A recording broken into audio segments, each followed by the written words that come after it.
Muy buenos días, jovencitos. Espero que la estén pasando muy bien. Espero que estén muy juiciosos haciendo las actividades y los trabajos del colegio. Y pues sobre todo que estén ayudando en la casa, estén haciendo actividades. Y pues mejor dicho, cumpliendo normal con las responsabilidades tanto del colegio como del hogar. Recuerden que soy John Restrepo, el profesor de tecnología. Y vamos a continuar con nuestro tema que es la arquitectura de computadores. Bien, jóvenes, para este caso vamos a continuar. Entonces, pero antes, unas recomendaciones como las de la clase pasada. Recuerden que en estos momentos pues estamos con eh, una pandemia y aparte pues de las medidas que hay que tener de contacto y pues de salubridad, les recomiendo que pues hacer actividad, ya sea cualquier tipo de actividad física. Les recomiendo yoga.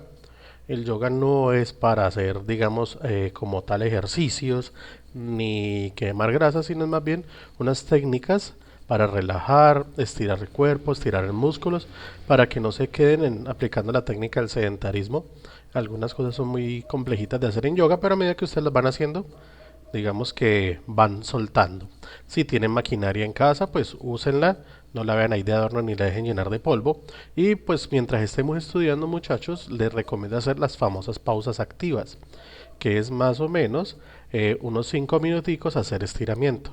Y muchachos, una buena alimentación, recuerden que cuerpo sano y mente sana. Bien, continuemos entonces con lo que estábamos viendo. Nosotros estábamos viendo lo que era la arquitectura de computadores y estábamos viendo los componentes, tanto del hardware como del software. El hardware son los componentes físicos, que ya hablamos, y hablamos especialmente de lo que eran los periféricos. En estos momentos vamos a continuar con el tema, pero ya vamos a ver el otro componente que es el software. Entonces, el software de la computadora son los componentes lógicos que lo componen. No la parte tangible como el ratón, el teclado y el mouse, que eso lo podemos manipular con nuestras manos directamente. El software no. El software necesitamos de estos componentes físicos para poder interactuar con ellos. Se conoce como software al soporte lógico de un sistema informático que comprende el conjunto de los componentes lógicos necesarios que hacen posible la realización de tareas específicas, en contraposición a los componentes físicos que son llamados hardware. Como les decía, el software es todos los componentes lógicos que trae la computadora. Nosotros no podemos tocar físicamente el software, no lo podemos manipular, pero sí podemos utilizar el hardware para darle órdenes al software para que funcione correctamente. Y una vez dejando claro esto, software son todos los programas, incluyendo los del paquete de Office, los de diseño gráfico, navegadores, el sistema operativo, todos los que componen la computadora, pero en la parte interna. ¿Bien?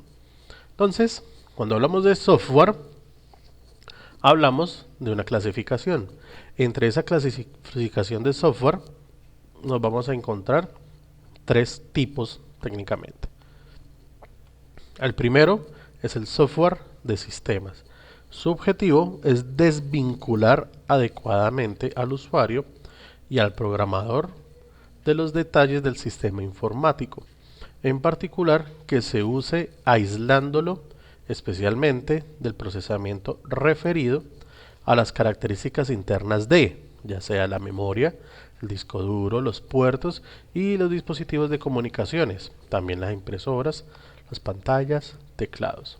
¿Qué quiere decir con esto? Que el software de sistema, como tal, es el que integra toda la máquina y es el que permite la interacción entre el usuario y la máquina y lo desvincula el programador. Primero que todo, ¿qué es un programador? Son las personas que se sientan en una computadora a diseñar los programas. Esos son los programadores. ¿Cómo los diseñan? Haciendo un diseño de la interfaz, cómo va a quedar, qué botones va a tener, qué botones no va a tener, para qué van a servir y cómo va a funcionar cada elemento del software. Ejemplo, ustedes en estos momentos deberían estar viendo este video por YouTube.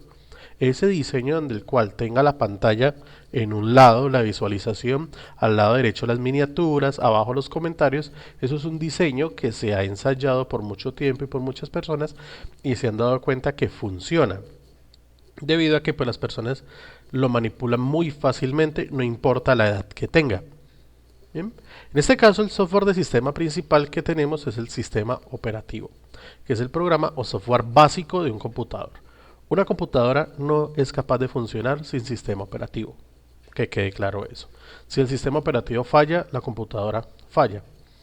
Las funciones básicas del sistema operativo son, primero, administrar los recursos del ordenador.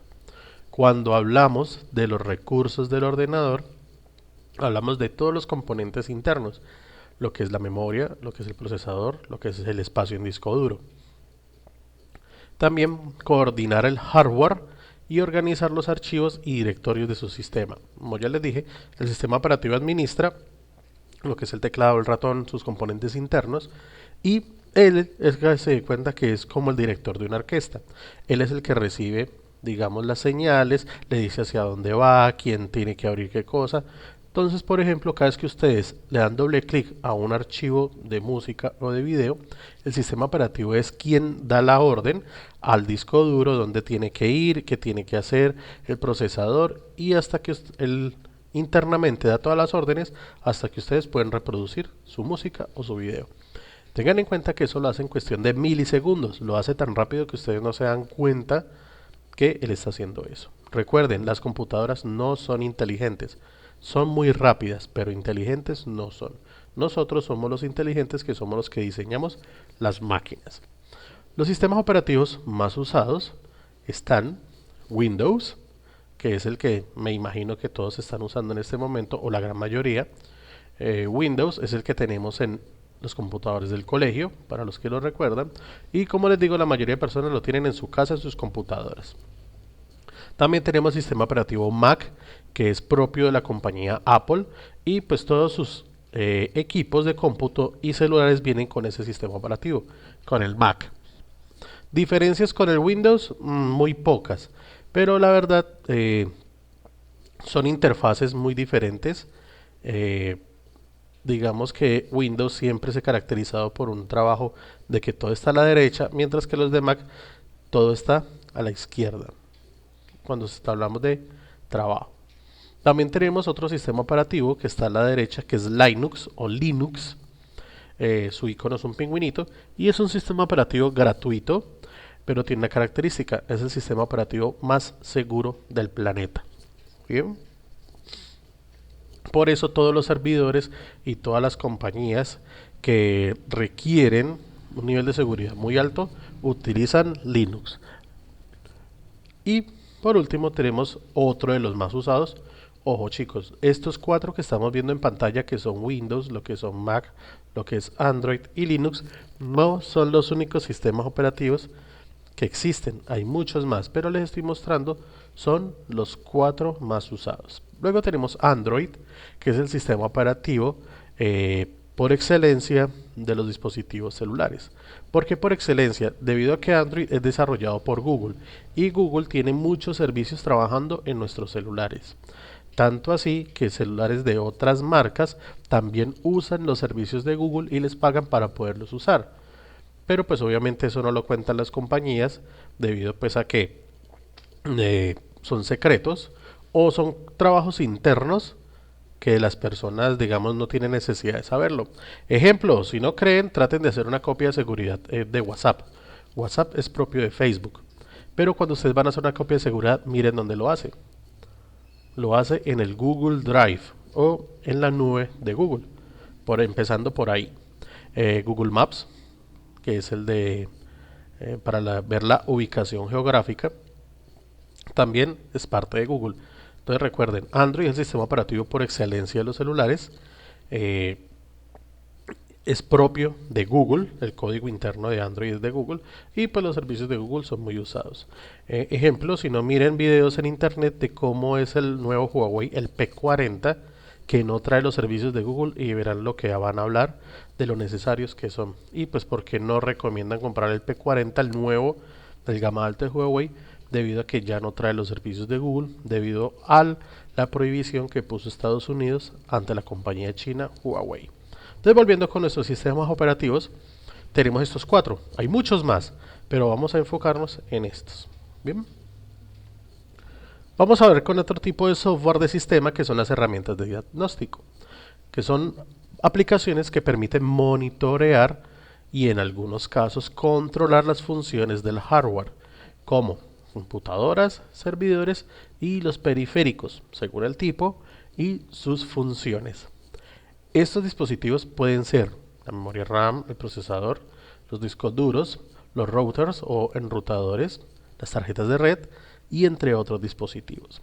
Jovencitos, recuerden y tengan presente que nuestras computadoras poseen memoria RAM, procesador, memoria ROM o disco duro, que es el donde almacena la información. Los celulares también tienen su propia memoria RAM, tiene su propio disco duro o memoria ROM y tiene su propio procesador. Cuando hablamos de los routers o enrutadores, también tienen su propia memoria RAM, su procesador y también tienen su propio sistema operativo. Entonces, cuando hablamos de computadoras, no solamente nos referimos al cajón grande que tienen en la casa algunas personas, sino también desde una tablet, un celular o cualquier dispositivo que contenga interfaz de usuario para nosotros poder administrarlo. Entre estos software de diagnóstico tenemos el de arriba a la derecha, que es CPU-C o CPU-Z en español, el cual cuando ustedes lo bajan de internet y lo instalan, le da toda la información necesaria de su computadora, como cuál. Les dice en tiempo real qué procesador tiene, qué memoria tiene, a cuánto está trabajando su procesador, la temperatura que tiene su procesador. Por cierto, si ustedes descargan un programa de estos como CPU-Z y mientras lo ejecuten, si les da temperaturas más altas de 70 grados, es necesario que le hagan un mantenimiento de computador a su computadora. Bien, lastimosamente, pues versión para celular no hay, y si lo hay, digamos que encuentren por ahí en internet, no es que sea muy bueno. Para celulares hay otros. Luego tenemos al lado derecho el Crystal Disk. Es un programa que la única función es darnos un diagnóstico del estado de nuestro disco duro. Él nos da una información muy detallada, pero para los usuarios del común les da 3 diagnósticos: si el disco duro está bueno, si está regular o si está en mal estado. Si quieren lo descargan de internet, es muy fácil y con solamente darle doble clic siguiente 2 veces y lo abren, que queda en el escritorio, se van a dar cuenta del estado de su disco duro, si aparece en mal estado o digamos en estado de color amarillo, que es en un estado medio o regular. Recomiendo también hacerle mantenimiento al computador. Luego tenemos el de abajo a la izquierda, uno que se llama SPECI, con doble C y termina en Y. SPECI nos da las especificaciones técnicas de nuestro computador. Al igual que el de arriba, nos dice cuánta memoria tiene, disco duro, etcétera. Solo que el de arriba, el CPU-Z, es un poquitico más completo que el de abajo. Pero el de abajo, el SPECI, tiene una interfaz mucho más amigable con los usuarios, sobre todo para los usuarios que no tienen experiencia, y nos dice toda la información más detallada. No tan detallada como el de arriba, pero sí más entendible. Y por último, esa M toda extraña, es el Malwarebytes. Es un programa para ejecutar un diagnóstico y revisión de la computadora si tenemos archivos maliciosos.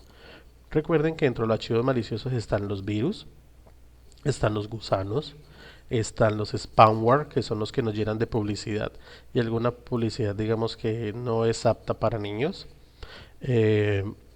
Y tenemos los programas de phishing, tenemos los troyanos, etcétera. Él nos escanea toda la computadora y nos determina si está en riesgo o no.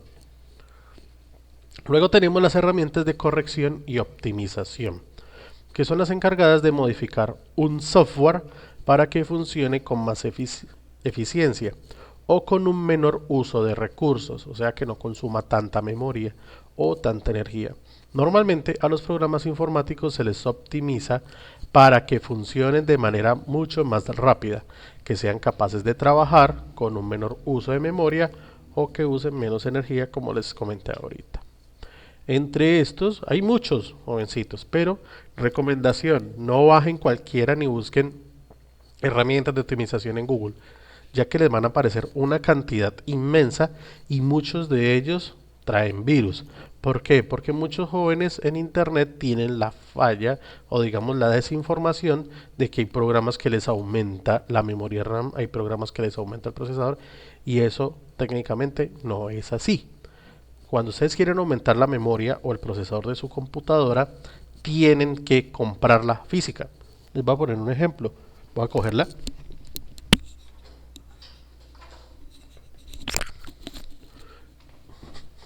Esto es una memoria RAM.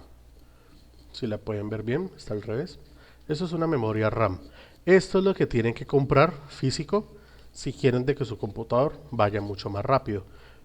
Desventaja, estas memorias RAM no son compatibles, sino, mejor dicho, tiene que comprar exactamente la misma referencia que le sirve a su computadora. Si no, no les va a funcionar. Otra cosa, si van a destapar su computadora, no la cojan así como yo la estoy cogiendo. Esta está dañada, por ende la puedo coger así. Pero las memorias tienen cierta forma de manipularse para que no nos lleve problemas a la hora de trabajarla y que nosotros con energía estática no la vamos a quemar. Entonces, una vez dejando claro eso, que no lo hagan si no saben, tenemos arriba a la izquierda el Hirens Boot. El Hirens es un programa o una herramienta de optimización y también de corrección. Dentro de ese programa vienen decenas de herramientas para el disco duro, para la memoria, para el sistema operativo. De hecho, trae herramientas hasta para sacar la contraseña del computador. Esa contraseña cuando ustedes la aprenden y que le solicita como la del servidor del colegio, ustedes la pueden sacar con ese programa si lo saben usar. La segunda herramienta, esa C, con esa escobita, es el C Cleaner, o el Cleaner solamente, pero con doble C al principio. Ella lo que hace es muy sencillo, ella nos escanea la computadora y todos los archivos basura o archivos viejos que encuentra en la computadora los permite barrer. También permite optimizar el registro de la computadora, haciendo de que cualquier errorcito que tenga, él la corrige, pero errores simples, no errores fatales como para que la computadora no funcione, eso sí no los arregla él, pero errores sencillos que hace que la computadora pues se salte, se pegue un poquito, él los corrige. Y por último, de los tres que les voy a hablar, es el defragler, que es un desfragmentador de disco duro. Lo que pasa es que una computadora, para la parte de manejo del disco duro, cuando está trabajando con los archivos, ella crea muchos archivos residuales que con el CCleaner se pueden borrar, pero quedan unos espacios en blanco. La idea de ahí es cuando el disco duro queda fragmentado. Con esta herramienta nos permite desfragmentar el disco y coger esos espacios vacíos y taparlos con todos los archivos. Entonces cuando tenemos un montón, hablando así, un montón de cajas por ahí regados, este programa lo que hace es apilarlas en un solo lado y queda todo el espacio libre para que el disco duro funcione correctamente. Recomendación: no busquen tutoriales en internet. Mejor pregúntenle a una persona que sepa, algún técnico que los pueda guiar cómo hacer esto desde su casa. Porque muchos tutoriales de internet son falsos o es gente que también está desinformada y creen que, por ejemplo, como lo que está pasando ahorita, que si se toman agua caliente con bicarbonato y se hacen gárgaras, les va a quitar el coronavirus, que lo único que están haciendo es quemándose la garganta, jóvenes. Entonces, primero asesórense. Y luego tenemos el software de programación, que son todas las herramientas que permiten el desarrollo de nuevos software o nuevos programas. Por ello, no suelen ser utilizadas por el usuario final, o sea, en este caso ustedes, sino por los programadores, que son las personas que se encargan de crear programas. Incluye, por mencionar, los más importantes. En este caso, los editores de texto, que son los que permiten crear y modificar archivos digitales, compuestos únicamente por texto, sin formato, conocidos comúnmente como archivos de texto o texto plano. El programa lee el archivo e interpreta los bytes leídos según el código de caracteres que utilice el editor.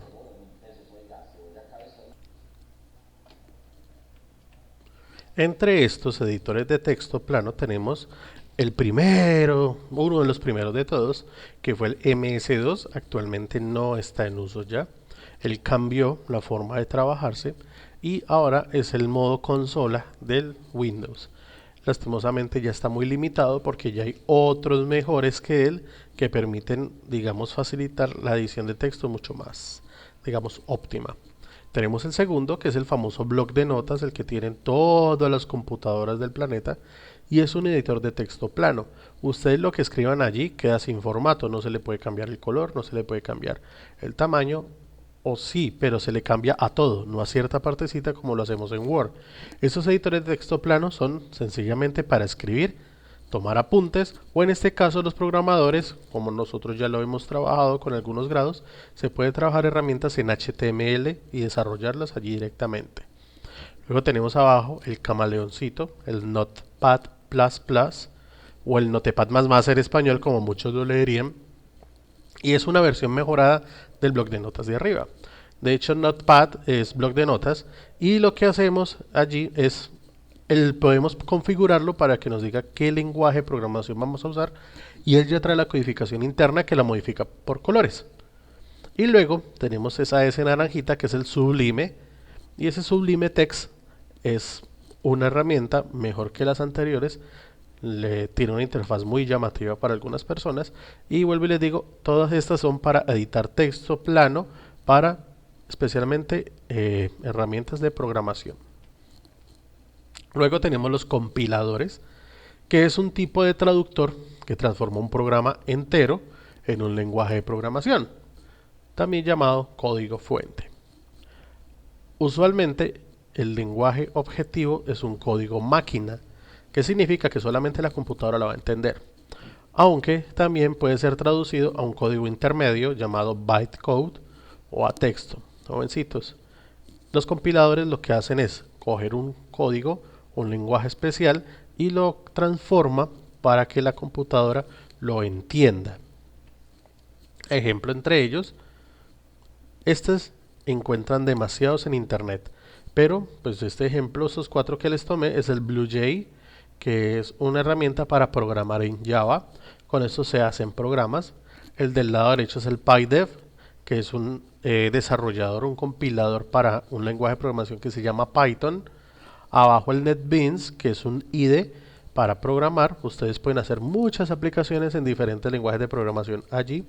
Y abajo esa JC es el JCreator, que es un editor de texto para un compilador, para un lenguaje de programación que se llama Java. Ojo, no son los únicos, hay muchos más. De pronto, si ustedes tienen algún familiar o algún conocido que ya esté en la universidad, ejemplo estudiando sistemas, él va a conocer alguno de estos iconitos.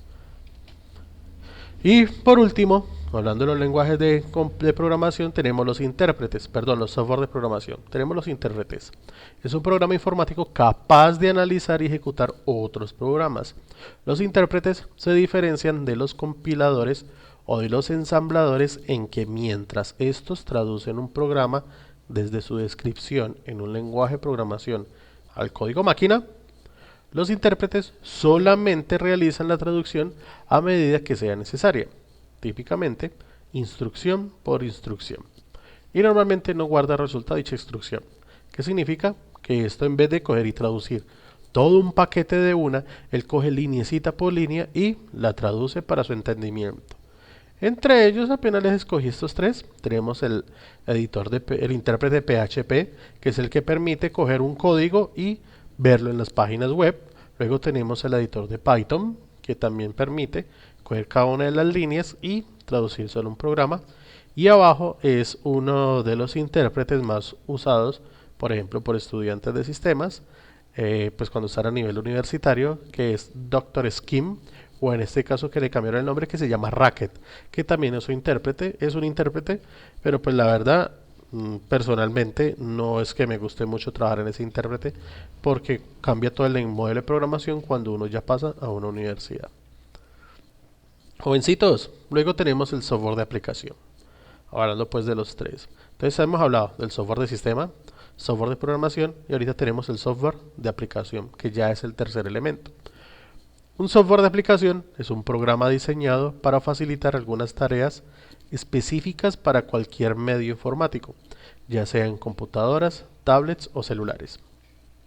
Los videojuegos, los programas de diseño asistido como CAD, el software utilizado por las telecomunicaciones, las aplicaciones de productividad empresarial o educativa son algunos ejemplos de este tipo de programas. Mejor dicho, software de aplicación es cualquier programa que corra encima de un sistema operativo.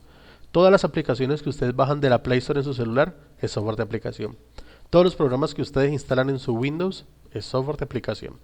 Entonces, entre los más usados tenemos los Ofimática, que es la recopilación de aplicaciones informáticas utilizadas en oficinas, y pues también nosotros para el trabajo escolar también lo usamos para realizar diferentes funciones sobre archivos, documentos, ya sea crear, modificar, organizar, escanear, imprimir, etcétera. Ejemplo entre los que más usamos, tenemos el paquete de Office de Windows que trae las aplicaciones Word, Excel, PowerPoint, que son con las que nosotros, digamos, estamos utilizando nuestro día a día en nuestras labores.